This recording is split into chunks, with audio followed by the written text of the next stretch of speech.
চোখের পানি, মনের আবেগ, যা আছে আপনার ভিতরে, কষ্ট, দুঃখ, যন্ত্রণা, সব আল্লাহকে ঢেলে দিবেন। নিজের আবেগ ধরে রাখবেন এখানে, আপনি আল্লাহর জন্য ঢেলে দিবেন। মানুষকে আবেগ দেখে কি না? মানুষ আপনার চোখের পানির মর্ম বুঝবে? মানুষ কি মানুষের চোখের পানির মর্ম বুঝে? আপনার পিতা যদি মারা যায়, আমার কাছে এসে দোয়া চান কান্নাকাটি করে, আমি দোয়া করতে পারবো, কিন্তু আমি কিন্তু আপনার ফিলিংসটা বুঝতে পারবো না। আপনার অনুভূতি কে বুঝতে পারবেন? আল্লাহ পাক আপনার ঘাড়ের রগের চেয়েও কাছে আছেন। সুবহানাল্লাহ। মানুষের দুর্ব্যবহারে কষ্ট পাবেন না।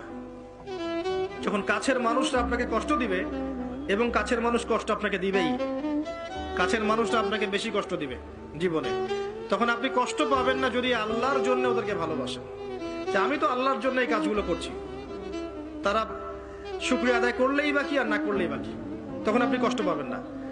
দুইজন ব্যক্তি যারা আল্লাহর জন্য পরস্পরকে মহব্বত করে, এই দুইজন মানুষকে আল্লাহ পাক আরশের ছায়া ছায়া দিবেন। পারা যাবে ইনশাআল্লাহ। হতাশ হব না আমরা ইনশাআল্লাহ।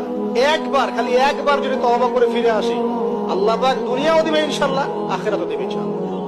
খালি একবার বলতে হবে আস্তাগফিরুল্লাহাল্লাযী লা ইলাহা ইল্লা হুয়াল হাইয়ুল কাইয়্যুম ওয়া আতুবু ইলাইহি। আল্লাহ, জীবনে যা পাপ করেছি মাফ করে দাও, আগামী জীবনে হায়াতের রিজিকে বরকত দাও, এবং পুরো জীবন যেন ইসলাম পালন করতে পারি।